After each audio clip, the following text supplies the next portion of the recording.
42, hoy programa muy especial, programa número 34, con una persona a la que me vinculé hace años y que hoy de nuevo, como muchas otras que están pasando por aquí por el programa, vuelven a estar aquí más presentes que nunca.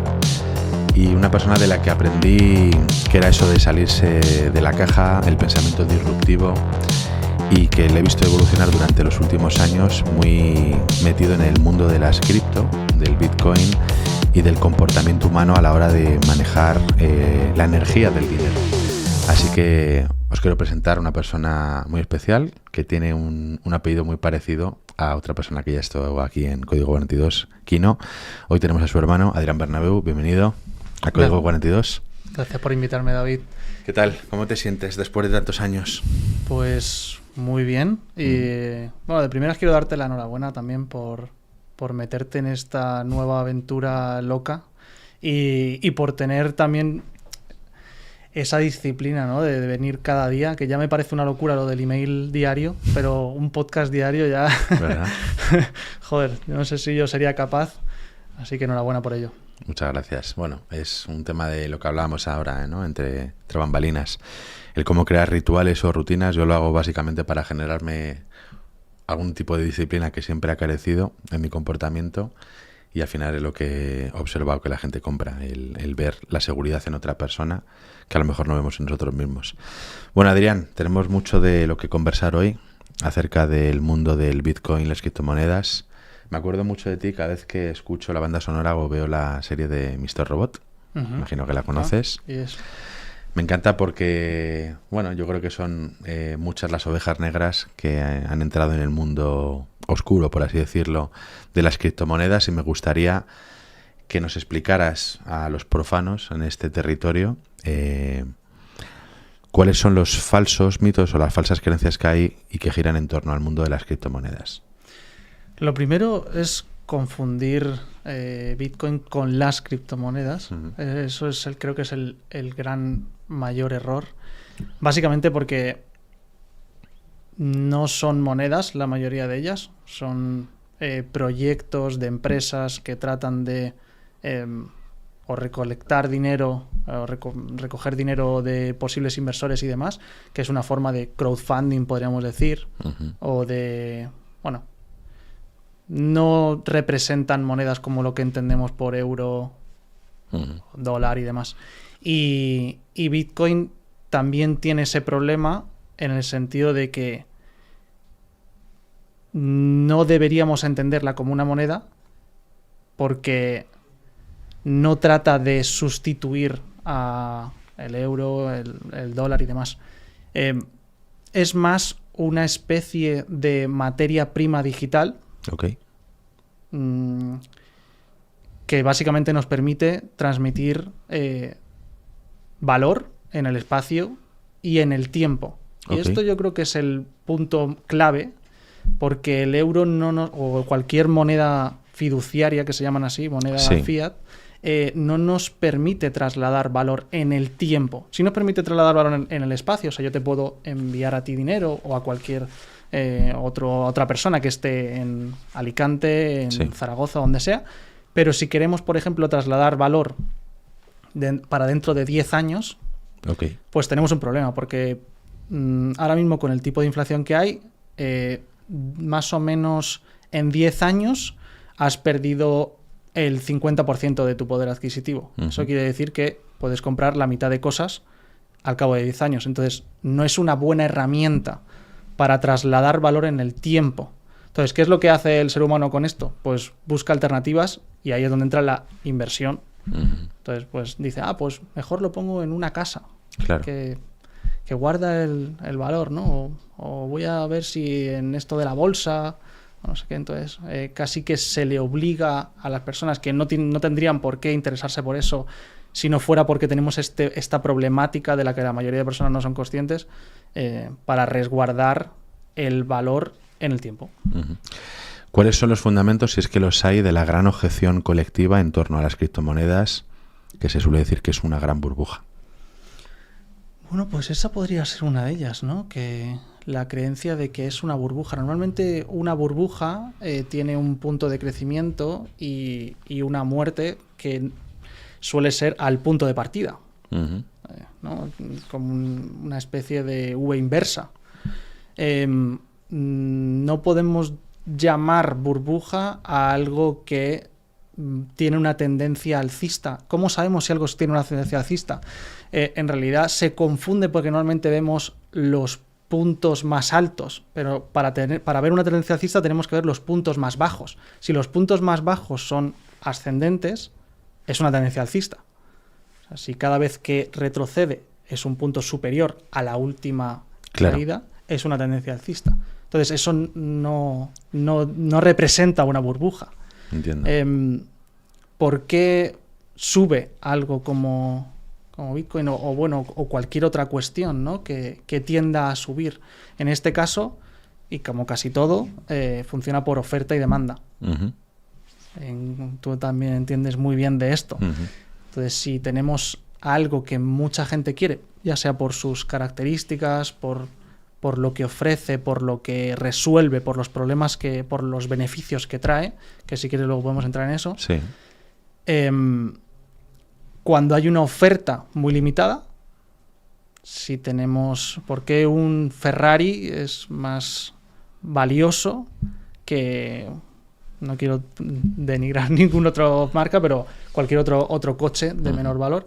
Pues normalmente es por eso, por las unidades que hay, ¿no? Porque hay menos oferta, hay menos unidades. Cuando hay menos de algo, suele ser más valioso que si hay mucho, ¿no? Y si hay mucha gente que quiere eso, que hay poco, pues su precio suele ascender. Tú como especialista y experto en el mundo de las cripto, ¿cómo has visto la evolución quizás en los últimos 10-15 años? Es decir, ¿cómo se ha infiltrado en la membrana social la idea de que es una buena opción el invertir en criptomonedas? ¿Qué barreras ha tenido que superar a nivel psicológico y a nivel sociológico para que las personas tengan confianza como para poder invertir en cripto? Yo creo que aún no se ha roto esa barrera, pero es algo que es inevitable, ¿no? A lo largo de la historia, el ser humano siempre ha tratado de solucionar algo muy básico, y es que siempre que tenemos algo, cualquier cosa, solo hay dos formas de conseguirlo. Una de ellas es quitándoselo a otra persona que ya lo tiene, y la segunda es a través del intercambio. Esas son las dos únicas formas. Ahí nace el intercambio, ahí nace el trueque. Es, oye, yo tengo algo y te lo cambio por algo que tú también quieres. Pero claro, el trueque tiene un problema, y es que lo que se le llama la doble coincidencia. La doble coincidencia es que yo justo tengo que tener lo que tú quieres y que tú tienes que tener lo que yo quiero para que exista ese intercambio. Y cuando hablamos de muchas cosas que se pueden intercambiar, a nivel matemático es muy complejo que se den esas coincidencias, ¿no? Entonces nace lo que se le llama, la moneda de intercambio. Al principio no era una moneda, pero vamos a llamarlo así. Básicamente es una cosa que permite... Un símbolo. Un símbolo, exacto. Un símbolo que hace de punto medio entre ese intercambio previo. La tríada, ¿no? Genera una tríada. Exacto. Entonces, ¿cómo seleccionamos cuál es el mejor símbolo? Hay gente que piensa que es porque sí, porque, pues el euro porque sí. No, tiene que cumplir unas características que hemos ido desarrollando en base a prueba y error. O sea, el ser humano ha dicho, pues vamos a probar con esto. Por ejemplo, la sal. Claro. ¿Por qué la sal? Pues básicamente porque cumple algunas de las cosas que ya hemos estado nombrando, que es... tiene que haber poco de eso. Por ejemplo, en lugares de costa se utilizaban cosas como plumas, o en lugares de montaña se utilizan conchas, porque hay pocas, básicamente, y porque se parecen entre sí. Eso es otra de las cosas que tiene que haber. No solo tiene que haber poca oferta para que sea valioso, sino que tiene que haber, por ejemplo, fungibilidad. La fungibilidad es que si yo te doy 1 gramo de sal, es igual a otro gramo de sal. Entiendo. Por eso no funcionaban bien, por ejemplo, las vacas como transmisión. Y también el otro problema por el que no funciona bien una vaca es porque no se puede dividir. Tiene que ser fácilmente divisible. Entiendo. Porque si yo te quiero pagar cosas más pequeñas, no, cortar una vaca por la mitad no es muy útil, pero en cambio, por ejemplo, la sal sí es fácilmente divisible y puedo darte unos gramos u otros de de esto que utilizamos de intermedio. Y otro punto súper importante es que perdure en el tiempo, para el punto que acabamos de hablar del ahorro, básicamente, que yo pueda conservar mi valor en el tiempo. Claro. Una vaca se acaba poniendo mayor, o si tengo manzanas, pues se acaban pudriendo, no puedo ahorrar en manzanas, entonces tengo que trasladar esas manzanas, yo tengo un huerto de manzanas y no me las voy a comer todas, y no todo el mundo me las quiere intercambiar, tengo que conservar esa energía que he destinado a tener manzanas, en trabajo, en agua, yo he destinado una energía que se ha transformado en manzanas, y esas manzanas, para poder trasladar ese valor en el tiempo, tengo que convertirlo en algo que me permita resguardarlo en el tiempo. Okay. Entonces, es decir, podría ser finita, el anclaje debería ser finito, o es al decir, menos muy... lo que genera la tríada, ¿no? Digamos que puede ser la sal, papel timbrado, moneda, el Bitcoin, las criptos, ¿no? Tiene que ser finito, según tu propuesta, ¿no? Claro, finito. La putada es que ¿cuántas cosas son finitas, David? Dime una. Ahora entramos en el tema finito, ¿vale? Finito se pueda fragmentar, se pueda dividir en partes más pequeñas y sea perdurable en el tiempo. Esos 3 conceptos. Vamos con el primero. El tema de que algo sea finito. Entiendo hasta cierto punto, yo no soy economista, de que no podemos imprimir billetes a tudiplén. De momento se está haciendo, pero es verdad que hay ciertas políticas que a veces se las pasan por los cojones. Sí. Y bueno, cuanto más imprimes, más devalúas tu moneda y más empobreces a la población que la usa. ¿Puede existir algún tipo de moneda o energía de intercambio, anclaje, que pudiera ser infinito y que eso trajera beneficio a la sociedad? Económicamente no tiene mucho sentido. ¿Por qué? Porque algo que es finito, o sea, infinito, no lo valoramos. Fíjate que, mira, te voy a poner un ejemplo que es... fíjate lo importante que es el oxígeno. Súper importante. Sin oxígeno no podemos estar. De hecho, es lo típico de que puedes estar 3 minutos sin respirar, 3 días sin comer y 3 semanas. Bueno, pues fíjate lo importante que es y no lo valoramos. Nunca me comprarías una bolsa de oxígeno. O sea que a pesar de que es súper valioso por el hecho de que haya abundancia de oxígeno, no lo valoramos. Es decir, que tú crees que valoramos más lo que es finito. No es que yo lo crea, es que así ha sido a lo largo de la humanidad. Así es como hemos elegido lo valioso según el comportamiento humano y los incentivos de todos los seres humanos que hemos estado en este planeta durante los últimos... Bueno, siempre. Sí. Vale, y luego el segundo término, que es que se pueda dividir, ¿vale? ¿Hasta cuándo se puede dividir, por ejemplo, una criptomoneda? Bueno, en el caso de Bitcoin, hasta 8 decimales. En el caso del euro, por ejemplo, hasta 2 decimales, es decir, 0,01 es lo mínimo que podemos tener. Y en el caso de Bitcoin, pues 8 decimales. ¿Por qué solo hasta 8 decimales? No tiene un motivo concreto, habría que ponerle un número. Igual que en el euro, no hay un motivo por el cual ponerle 2 decimales. Pero bueno, es más divisible simplemente y puedes llegar a pagar o a transmitir menor valor. Eso también da pie a los micropagos, que no, o sea, yo no puedo enviar a Suiza 1 céntimo. No tengo la capacidad de hacerlo con los medios actuales y bueno, y en algunos sitios ni siquiera puedes enviar, yo no puedo enviar ahora mismo a Cuba, no puedo enviar una transferencia directamente, da igual la cantidad, yo no puedo enviar a Cuba dinero por una transferencia bancaria o algo así. En cambio, con Bitcoin no hay problema, entonces lo que permite es que no haya censura, o sea, no se puede censurar una transacción. Por eso hay un montón de casos, como no sé si te suena Julian Assange, Wikileaks.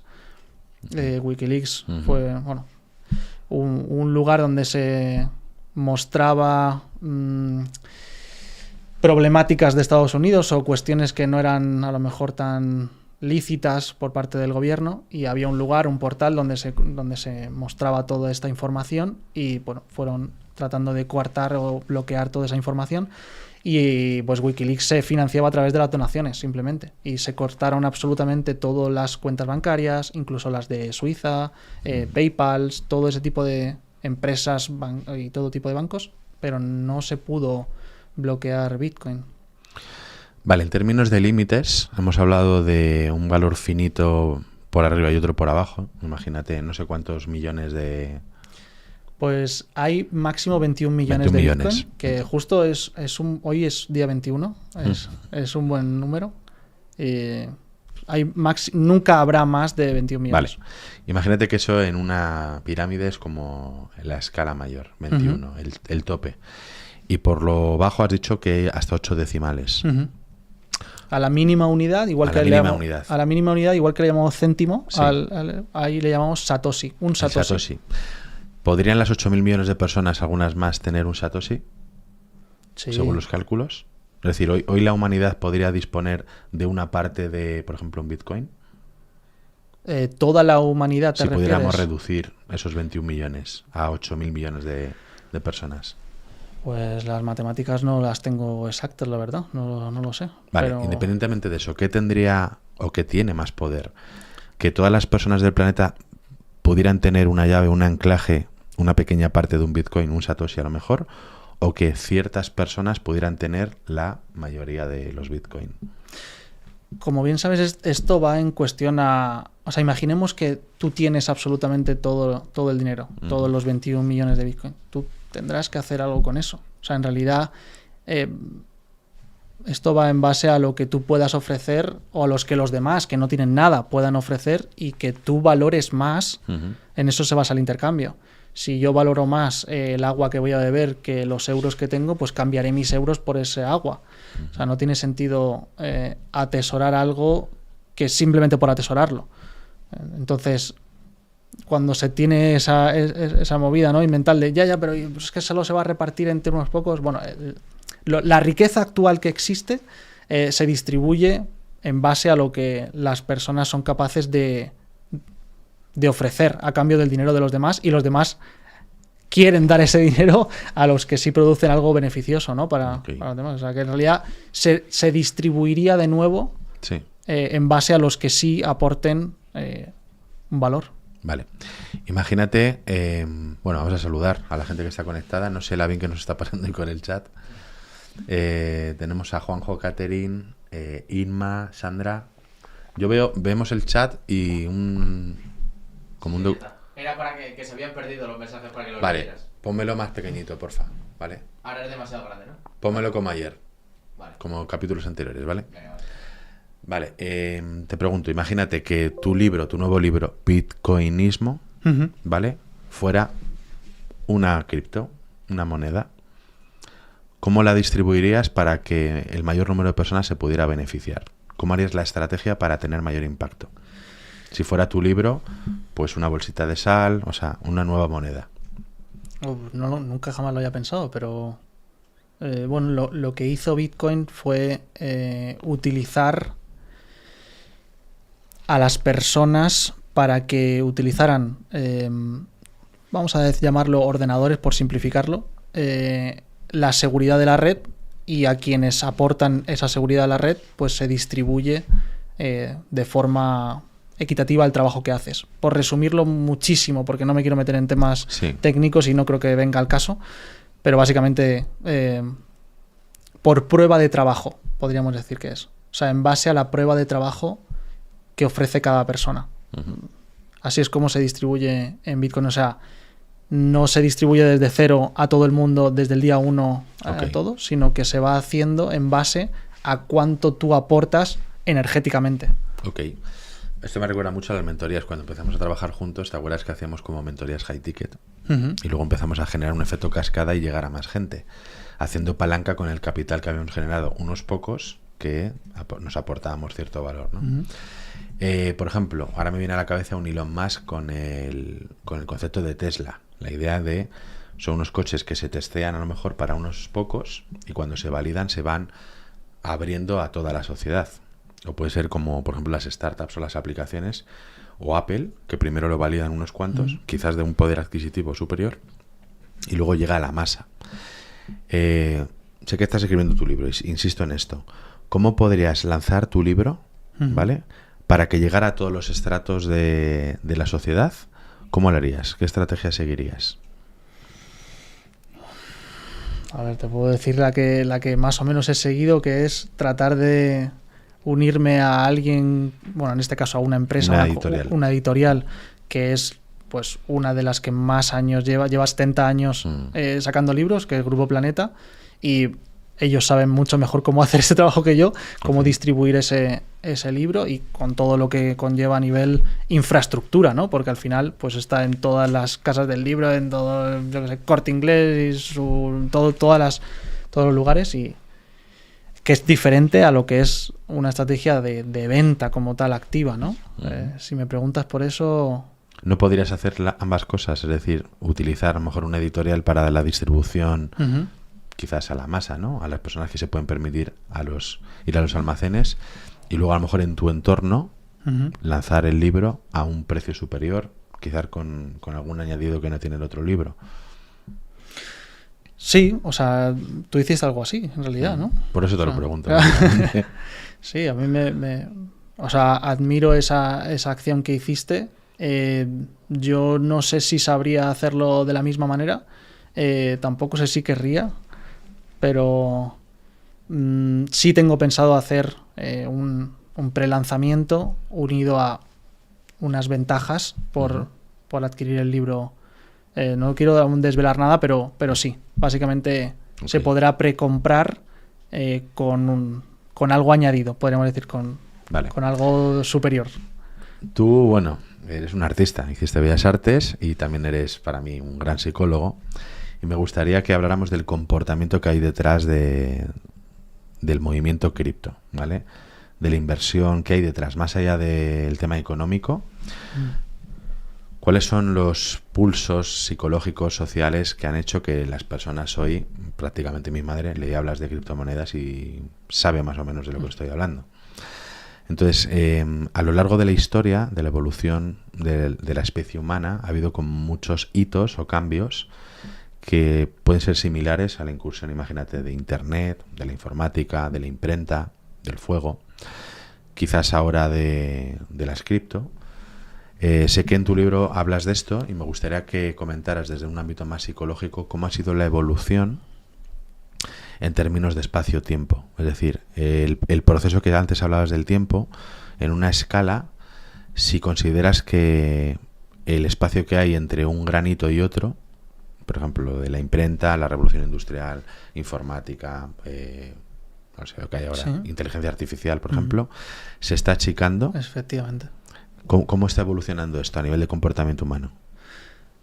Pues a nivel de comportamiento humano, bueno, básicamente, sí que es verdad que se achican esos cambios en base a las innovaciones y eso genera como disrupciones totalmente exponenciales al final, ¿no? Son como cambios exponenciales y efectivamente, pues desde el fuego, que son hace 400.000 años más o menos, pues la escritura, que son 20.000, hay un tracho enorme, pero desde la revolución industrial en el 1700 más o menos, pues ya empieza a achicarse muchísimo ese espacio. Y efectivamente, por ejemplo, pues una de las últimas revoluciones ha sido la Internet, ¿no? Que nos permite pues tener información accesible desde cualquier parte del mundo. Hay ya de los 8.000 millones de personas hay conectadas unas 5.000 o más. Estamos por ahí, superando los 5. O sea, más de la mitad de la humanidad tiene acceso a Internet. De hecho, hay más acceso a Internet que, por ejemplo, a agua potable. Es una locura eso. Hay gente en África que tiene acceso a un móvil con Internet y no tiene y tiene problemas de accesibilidad al agua o a agua limpia. Entonces es increíble eso. Y sí que es verdad que se va achicando muchísimo. ¿Cómo es nuestro comportamiento humano? Pues efectivamente por la conectividad, la ultraconectividad, los avances que pueden haber en cualquier otro sitio. Por ejemplo, seguro que tú sabes que cuando se hicieron las primeras pirámides en el mundo, de forma casi mágica, se construyeron pirámides, pero no tenían forma de conectarse o en principio no podían hablarse entre ellos. Quizás a través de una inteligencia colectiva. Exacto. A no ser que lo hicieran en tiempos de Gondwana, cuando todo era un territorio. Me consta que no, pero bueno, quizás. Pero al menos era más complicado comunicarse de forma fehaciente o lógica, podemos decir, ¿no? Y ahora sí, ahora esa conectividad está a tiempo real. O sea, en Twitter podemos leer al presidente de cualquier país escribir a tiempo real sin un intermediario de por medio, porque también es verdad que en los medios de comunicación pueden tergiversar la información que se quiere transmitir, y ahora yo puedo leer al presidente de El Salvador, Bukele, cómo cuenta de primera mano lo que quiere hacer, lo que hace, y eso pues impregna directamente la sociedad y va haciendo que el comportamiento sea totalmente diferente, porque se basa en lo global más que en lo local. Vale, en el tercer parámetro que habíamos hablado antes, que era lo perdurable, el concepto del tiempo, a ver qué nos pregunta Elder Manuel. Dice: ¿creéis que el éxito de las criptomonedas, en particular Bitcoin, tiene una relación directa con el anonimato del creador y con la transparencia de todas las transacciones? Luego seguimos con el tema del tiempo. ¿Pero qué le podemos contestar? Pues empiezo por el final, por lo de la transparencia de las transacciones. En realidad, Bitcoin no es anónimo como se cree, sino que es seudónimo, que básicamente quiere decir que es anónimo hasta que se vincula de alguna forma con el propietario. O sea, por ejemplo, se entiende muy fácil si tú me das un IBAN de tu cuenta bancaria para que te haga una transferencia. Ese número, si yo lo veo por ahí sin saber que es tuyo, no lo vinculo con tu persona. Pero hasta que tú me dices que es el tuyo, deja de ser anónimo. Entonces así funciona. O sea, es seudónimo, se llama así. O sea, básicamente no, hasta que tú lo vinculas con una persona es anónimo, pero en el momento en el que lo vinculas ya siempre estaba vinculado. Y en el punto en el que comenta de eso es súper interesante, porque Satoshi Nakamoto... Yo estuve también haciendo otro libro que se puede descargar de forma gratuita, que básicamente recoge toda la historia de Bitcoin desde que nació, todo lo que escribe Satoshi Nakamoto desde el inicio, que se llama La palabra de Satoshi, el libro de Satoshi. Y básicamente pues él se puso un seudónimo, un nickname, para que no se le reconociera, y lo cuenta, o al menos así es como me gusta contarlo a mí también, como el mito de Prometeo. No sé si conoces el mito de Prometeo, pero básicamente, según el mito griego, lo que dice es que había una lucha entre dioses, y Prometeo lo que hizo fue robarle el poder del fuego, el poder de hacer fuego, a los dioses para dárselo a los humanos, ¿no? Y ahí es cuando los humanos pudieron conocer el fuego, y a partir de ahí pues una revolución enorme y una evolución enorme para los humanos, que de hecho es un poder divino, ¿no? Es como la posibilidad que solamente tenían los dioses. Y los dioses castigaron a Prometeo por haber cedido a los hombres este poder, con que un cuervo le sacara el hígado eternamente y tal, ¿no? Entonces, la cuestión y el aprendizaje de este mito es que si Satoshi Nakamoto le dio ese poder a los humanos de poder transmitir valor en el espacio y en el tiempo y conservarlo de una forma divina prácticamente, pues no quería ser castigado por la eternidad como fue Prometeo. Entonces era mucho mejor no ceder su persona. De hecho, en realidad ya había sido así anteriormente en la historia. Había habido, hay varios casos de personas que han tratado de hacer un dinero paralelo al Estado y han sido gravemente castigados. Cuando han mostrado su identidad. Sí. Han posicionado su marca personal por encima de la categoría del tótem. Exacto. Eso es lo que creo que quiere preguntarnos Elder Manuel. ¿Hasta qué punto el efecto de la curiosidad y el tener que rascar a ver si adivinamos quién ha sido el creador genera el propio movimiento también? Hay gente que lo critica, o sea, hay gente que lo ve como algo negativo, porque es lo típico de, pero ¿qué hay detrás? ¿Qué lo respalda? O sea, no nos preguntamos esto, por ejemplo, con el oro. Nadie respalda el oro, o nadie respalda el agua, pero sí parece que tiene que haber siempre una empresa detrás, cuando en realidad puede ser algo totalmente negativo, porque dependemos de ese CEO o de ese, del comportamiento humano que tenga esa empresa. Le otorgamos ciertos rasgos humanos a un concepto que a lo mejor cuando era pues el agua o el oxígeno o la sal no era como creado por un ser humano, ¿no? O dirigido por un ser humano. Y sobre todo no es manipulable, que ese es el gran problema que hemos tenido a lo largo de la humanidad. Siempre que ha habido, de hecho, ha pasado tropecientas veces. Tú me preguntabas, ¿se puede emitir más dinero? Claro, ese es el problema que tiene nuestro dinero actual. Antes, por ejemplo, pues por poner un ejemplo, en la Roma antigua, pues lo que se hacía era, había una de las formas que era coger todas las monedas, ponerlas en una bolsa,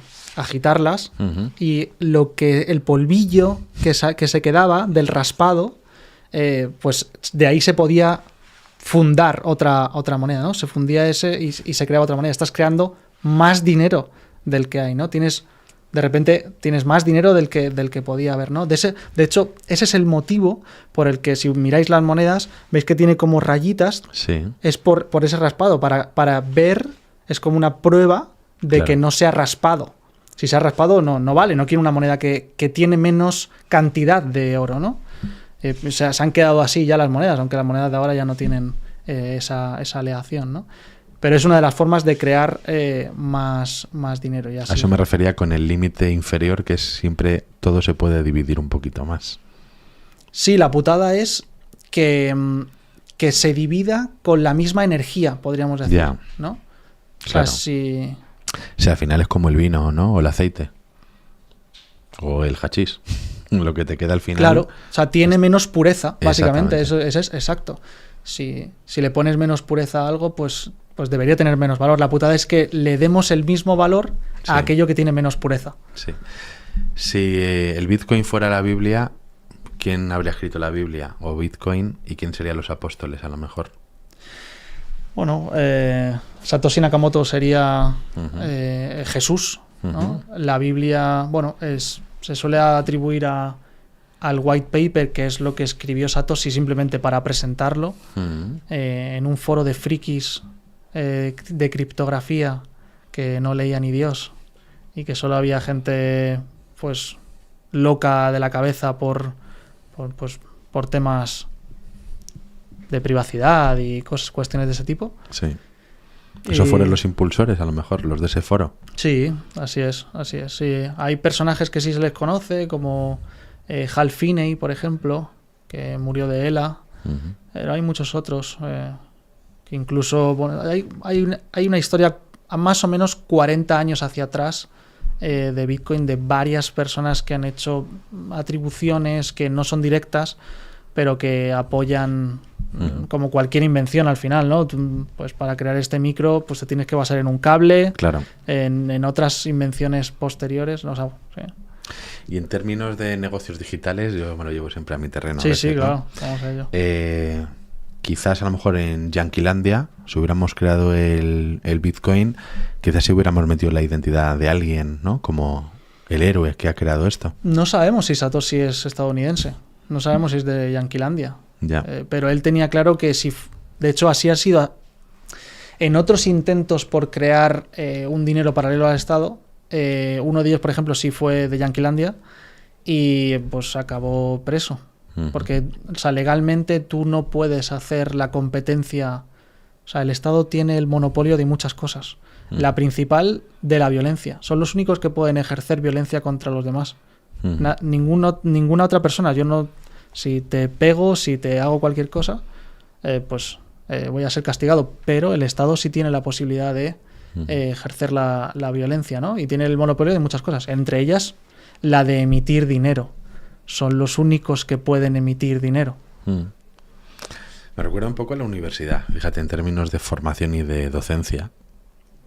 Porque hoy tú te has movido también en ese terreno, te sigues moviendo en el terreno de los infoproductores, los creadores de contenidos, formadores.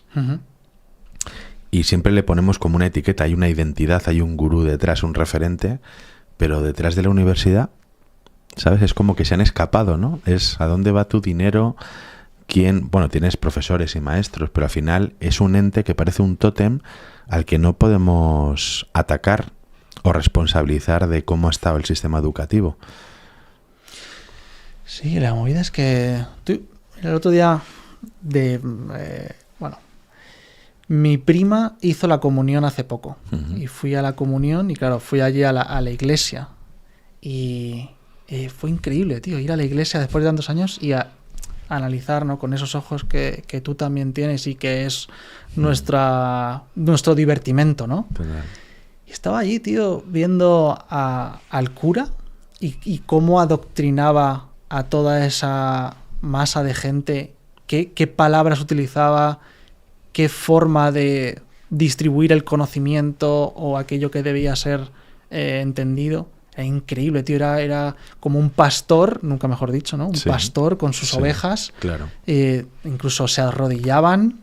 O sea, era brutal. Y claro, cuando te pones también a estudiar historia y piensas, vale, imaginemos en un feudalismo, no en un bitcoinismo, sino en un feudalismo, donde hay reyes y hay un pueblo, ¿no? ¿Cómo puedes tener la información del pueblo? ¿Cómo puedes saber qué piensan? ¿Cómo haces esas encuestas? ¿Cómo sabes lo que piensan sin que estén en un chat? Exacto. Pues lo mejor es que vayan a confesarse ellos mismos y que te digan todos sus putos secretos literales, tío. Es la hostia. Cada semana, el domingo, van ahí a decirle todo lo malo que han hecho, todo lo que tienen que confesarse, ¿no? Es una esponja de información buenísima, sin filtro, y es increíble. Entonces, ese es el primer paso, es recoger esa información y adoctrinar a esa plebe, ¿no? Entonces, ¿cuál es el siguiente paso para que, puedan hacer más cosas, puedan trabajar más para generar más dinero para el rey? Pues tienen que tener algo más en la cabeza. No pueden ser solo granjeros. Entonces vamos a darles algo más de conocimiento y por eso creamos las universidades, ¿no? Pero vamos a darle lo que nosotros necesitamos que sepan de la forma en la que nosotros necesitamos que sea, ¿no? Y esto me resuena bastante con el mundo de los negocios digitales y la escalera de valor y los embudos y el low ticket, mid ticket, high ticket, super high ticket. Eso es. ¿Qué analogías podríamos sacar de esto en términos de negocios también? ¿A qué exactamente? Pues por ejemplo, en el mundo de las cripto parece que hay otro comportamiento, ¿no? Otro manejo de esa energía y no sé si termina de encajar en el manejo que utilizamos con otra moneda en otro tipo de negocios, más de escalafón, más jerárquicos. Entonces, si a lo mejor las cripto no trabajan a nivel tan jerárquico, ¿cómo podrían funcionar en modelos de negocio que sí lo son? Imagínate en un multinivel, imagínate en un embudo de conversión. ¿Son complementarios o no lo son? No sé si te sigo por donde quieres ir. Vale, me refiero, si podríamos hilar y unir los sistemas de los negocios digitales que utilizamos casi todos, ¿no? De momento, que es un sistema lineal, que es una escala de pues ir a la masa y la masa accede con productos gratuitos, un lead magnet o productos de bajo valor hasta la cúspide, que son las personas que más pagan. ¿Eso es complementario con el sistema y el comportamiento del manejo de las cripto? Por eso hacía esa distinción al principio, ¿no? En el mundo de las criptos sí, en el mundo de Bitcoin no. Por eso sí quiero matizar esa línea divisoria entre Bitcoin y las criptomonedas. Entiendo. Las criptomonedas sí que utilizan, pues al final como son empresas, tienen un producto que vender, tienen un producto que distribuir, como tú bien dices. Entonces sí que utilizan, pues muchos... también utilizan cuestiones de la bolsa tradicional. Para salir a bolsa siempre se hace una IPO, que se llama, que es una oferta pública inicial, y las criptomonedas suelen hacer algo parecido para lanzar, igual que se hacen lanzamientos de productos digitales, pues se pueden hacer lanzamientos de activos digitales. Y sí que se utilizan también pues mecanismos de publicidad orgánica y de creación de contenido y cosas así, pero porque son empresas que tienen también departamentos de marketing, departamentos de financieros, etcétera, y tratan de vender un producto al mercado. Bitcoin no tiene un CEO, no tiene un departamento de marketing, no es como Internet. Internet no tiene un CEO, no hay una empresa, es un protocolo. Uh-huh. Es una unión de reglas, podríamos decir. Un código con reglas. No hay más. Y Bitcoin funciona igual que Internet. Internet es TCP/IP, que es un protocolo de conexión, lo que escribimos siempre HTTPS, ese tipo de cosas. O sea, es un consenso de reglas. Vale, y en términos de psicoinfluencia, de lo que tú puedas conocer y manejar, ya estos años que nos conocemos también, ¿qué analogías ves entre la psicoinfluencia y la aplicación en lo que estamos hablando, las criptomonedas o en el Bitcoin? ¿Cómo se puede aplicar o cómo se está aplicando la psicoinfluencia? Es que al final es comportamiento humano relacionado con el dinero.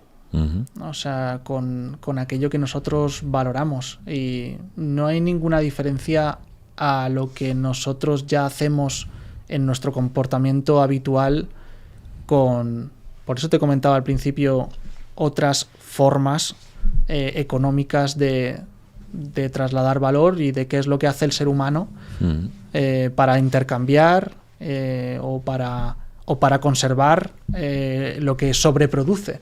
Por ejemplo, pues si yo te compro un producto digital o si te compro una mentoría, tú ese dinero pues querrás comer o querrás comprar otra cosa y necesitarás un vehículo para ello, o si quieres conservarlo en el tiempo, pues lo traduces a algo. Yo te lo he pasado, por ejemplo, en euros, pero probablemente si lo quieres conservar más tiempo de 10 años, 20 años, no es un buen lugar para... Entonces, ese es el comportamiento. ¿Qué es lo que hace el ser humano para conservar el valor? Para eso sirve en este caso. Entonces, funciona exactamente igual que lo que ha funcionado en toda la existencia de la humanidad siempre que ha querido conservar o transmitir valor.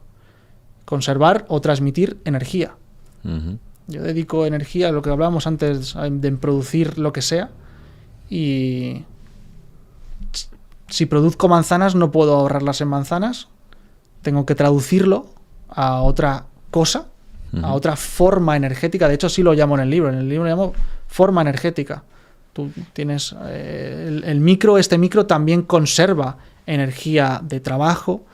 Se ha traducido en esto. Entonces, ¿qué características tiene, de nuevo, el micro?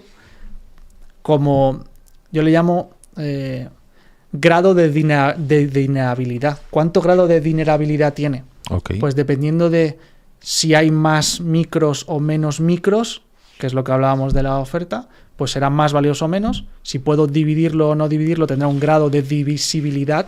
Entiendo. Si tiene menor grado de divisibilidad, pues no funciona tan bien como dinero. Y así vas viendo cada una de las características que hace a un dinero buen dinero. Y que sea perdurable. Y todas las cosas tienen un grado de dinerabilidad. Entonces, yo puedo conservar energía en diferentes formas y decido en cuáles los almaceno, ¿no? Ok. Y en términos de información, por ejemplo, que hemos hablado antes de que parece que se va achicando todo, o que parece que el mundo va muy rápido porque parece que hay más acceso a la información. Y por eso tenemos el factor psicológico del tiempo, que parece que va muy rápido, pero va igual. Lo que pasa es que tenemos más información que trabajar.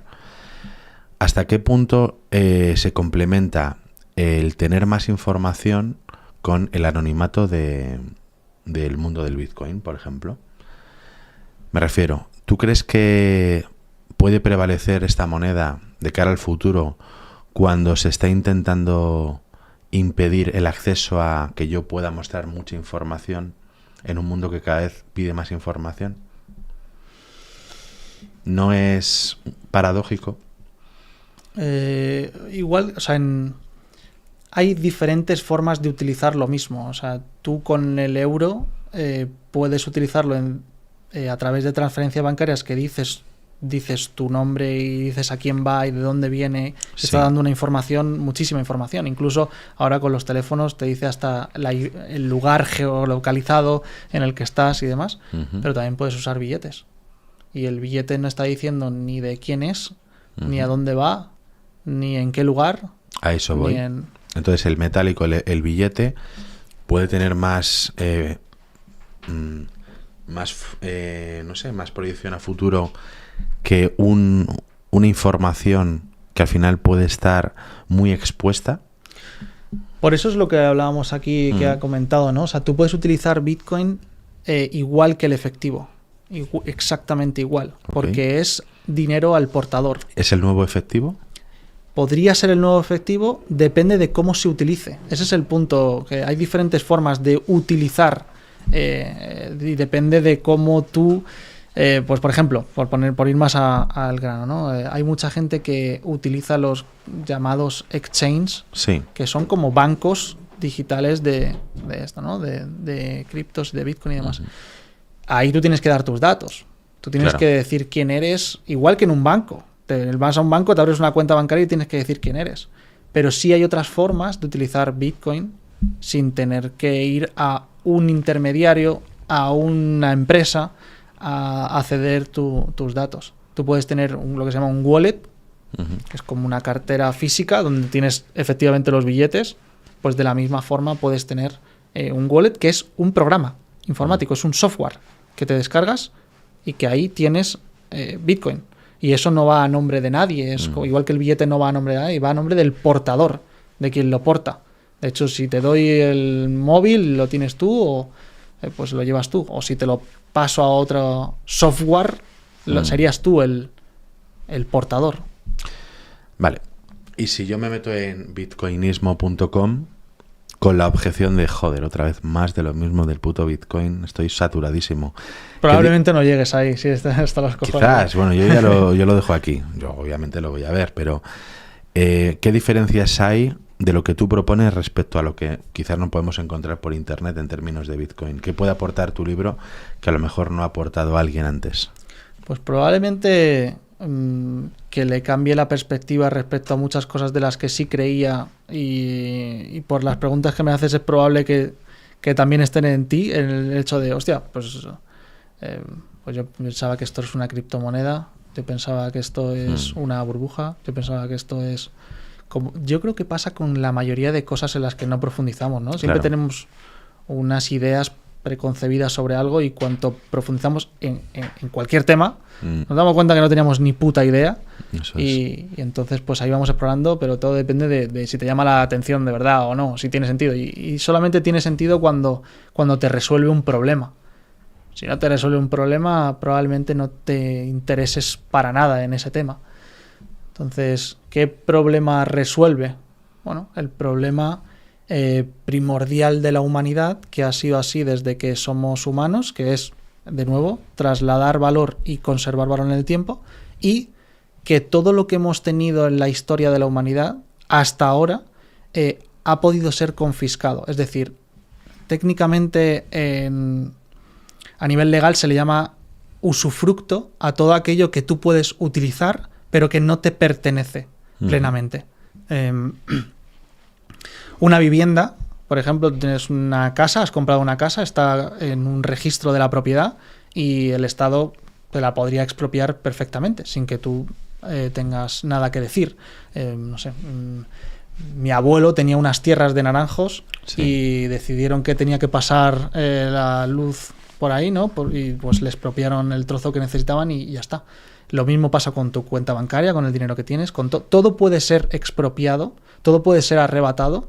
No sé, en 1933 el presidente Roosevelt confiscó todo el oro que había en Estados Unidos. No estamos hablando de Kenia, estamos hablando de Estados Unidos. Entonces, todo puede ser confiscado. Sí, el Corralito de Argentina. Corralito de Argentina. Hay tropecientos casos. En el libro nombro 40, por nombrar algunos. Y históricamente han pasado muchísimos. Entonces, todo lo que tenemos ahora mismo es un usufructo, no es nuestro. Tenemos a veces el derecho de uso, pero no te pertenece a ti. No tenemos propiedad privada real. Pero Bitcoin sí es propiedad privada real. O sea, no hay forma física en la que te puedan confiscar algo que está correctamente custodiado. No que lo tengas en un banco digital, porque eso no es tuyo, igual que el del banco, sino que lo tengas en lo que hablábamos antes, que tú lo portes como tal, es imposible. Técnicamente no se puede confiscar. Nadie te lo puede arrebatar. Entonces, eso inevitablemente cambia las reglas del juego y el comportamiento de todo aquel que conozca esto, de todo aquel que sepa, y de hecho ya está pasando no solo con personas, sino con países y con empresas. Que si tú te das cuenta de que puedes tener una propiedad que es inconfiscable, pues, por ejemplo, El Salvador ahora ha decidido que... Estuviste, ¿no? Hace poco, sí, Salvador. Estuve allí también de ponente en el evento más importante del país, y el país lo que ha hecho ha sido empezar a ahorrar en Bitcoin. Y, por ejemplo, el Fondo Monetario Internacional, que es básicamente el policía del mundo respecto al dinero, le ha dicho, oye, no me gusta mucho lo que estás haciendo, pero no puede hacer absolutamente nada para evitarlo, porque realmente es totalmente inconfiscable. ¿Crees que podría llegar a sustituir a la moneda como la entendemos actualmente? Normalmente... Mira, por ejemplo, el caso de Argentina, que también estuve allí hace poco, ¿no? Allí se supone que el peso argentino es el peso, o sea, es el dinero como aquí pasa con el euro, ¿no? Y nadie quiere esa mierda, nadie quiere eso, porque no tiene ningún valor, igual que pasa en Venezuela, igual que pasa en Turquía, en la mayoría de países en los que se devalúa, en los que se crea mucho más dinero del que se produce, podríamos decir, de la mano de obra que se genera, ¿no? Y ¿qué es lo que hace la gente? ¿Cuál es el comportamiento humano de esas personas, de la mayoría de argentinos? Pues que básicamente se desprenden de eso que no tiene valor, o sea, cada vez que pueden lo cambian por cosas, cambian de forma energética, ¿no? Lo cambian por otra cosa que sí conserve mejor su valor en el tiempo, y tratan de utilizar... pues de hecho la gente se compra, yo que sé, coches que no necesita, cosas que no necesita, porque conservan mejor su poder en el tiempo, su poder adquisitivo en el tiempo, que esa moneda que no vale nada. Entonces, ¿lo va a sustituir? Bueno, de la misma forma en la que la sal ha sido sustituida por otras formas de energía que conservan mejor esa energía en el espacio y en el tiempo. Entonces, no es tanto una creencia, sino que tú, cuando le haces la lista de los checks y entiendes cómo funciona el dinero... Claro, es un patrón que se va a repetir. En términos futuribles, tú que también eres bastante futurólogo, estamos en 2024, ¿vale? De momento. Si mantenemos internet y YouTube sigue dejándonos poner estos vídeos aquí en abierto, entre comillas, ¿qué diría, por ejemplo, el Adrián Bernabéu dentro de 20 años, dentro de 2 décadas, en términos de cripto, de Bitcoin, del manejo del dinero? Imagínate que te estoy preguntando y tú me estás respondiendo en 2044. Pues probablemente haya una gran mayoría de la población tremendamente empobrecida por el desconocimiento y el mal hábito del consumo constante, del no pensar en ese futuro, de un pensamiento cortoplacista. Es habitual, ¿no?, que la mayoría de personas cada vez está pensando más en el corto plazo que en el largo plazo. O sea, no hay un intento de ahorro, no hay un intento de pensar en un legado ni en nada similar. Entonces eso pues conlleva unas consecuencias jodidas. También va a pasar que haya ciertas empresas que hagan funciones que ahora mismo hace el Estado, porque el Estado está en un declive que no puede sostener, o sea, tiene siempre más gastos que beneficios, siempre está en una deuda constante que no puede pagar y que no va a poder pagar, y entonces pues cada vez va sustrayendo más riqueza de la población, de los que va enfadando cada vez más. Entonces habrá empresas que ya está empezando a pasar, Googles, Amazons, Apple y demás, que tengan que sufragar las cuestiones que ahora mismo está haciendo el Estado. Por ejemplo, una nueva carretera. Pues llega Google y dice, yo la financio, no hay problema, yo la financio. O un Uber, yo la financio, pero se debe utilizar mis coches autónomos. y entonces pues voy a hacer una suscripción. Claro. Y aquellos que tengan esa suscripción podrán utilizar esa carretera. Todo irá en base a suscripciones y aquellos que tengan esa suscripción podrán utilizar esos servicios públicos de aquellas empresas que han financiado esas infraestructuras. Podría que eso, como dice Gaby, que le dieran la vuelta al concepto de confiscar y fuera una lucha encarnizada entre el Estado y las entidades privadas, porque a lo mejor el Estado se quiere hacer con la mayoría de Bitcoin en un futuro. Ya está pasando. Hay estados como pues eso, Estados Unidos o El Salvador o muchos otros que ahorran y que compran habitualmente. La cuestión es que es lo que hablábamos antes. Por mucho que tú atesores, tendrás que hacer algo con esa riqueza que atesoras. O sea, no es para siempre. Tú tienes necesidades, tienes problemas, tienes cosas que hacer con eso. O sea, no es eterno la custodia. Claro. Entonces, si tú eres capaz de proveer de soluciones al mayor número de personas con problemas, pues vas a acabar recibiendo esa riqueza inevitablemente. Aunque no tengas nada y hay otra... pues, no sé, si hay una empresa que soluciona un problema increíble y hay un Estado que tiene mucho de eso atesorado, pues tendrá que acabar... trasladando parte de ese valor a quien le da una solución. Eso es. Lo veremos. Bueno, ya está pasando, dice Elder Manuel con SpaceX en Estados Unidos. Tenemos a alguien por Zoom. Para finalizar el programa de hoy, a ver si le damos entrada. Creo que es Celia, ¿puede ser? Celia Vergara. Abre micro, Sí, Celia. hola, buenas, ¿qué tal? ¿Cómo Te escuchamos. ¿Qué tal, Celia? Bueno, esto es como un sueño veros a los dos juntos y os voy a explicar por qué. Resulta que yo a Adrián le conocí en casa de Alejandro Novas en una reunión que tuvimos y estuvimos hablando y enseguida me encantó la manera de ver las cosas de una manera completamente distinta, ¿no? Pero en esa conversación él me dijo, ¿conoces a David Sobrino? Y dije, no. Dice, pues tienes que conocerle porque te va a encantar.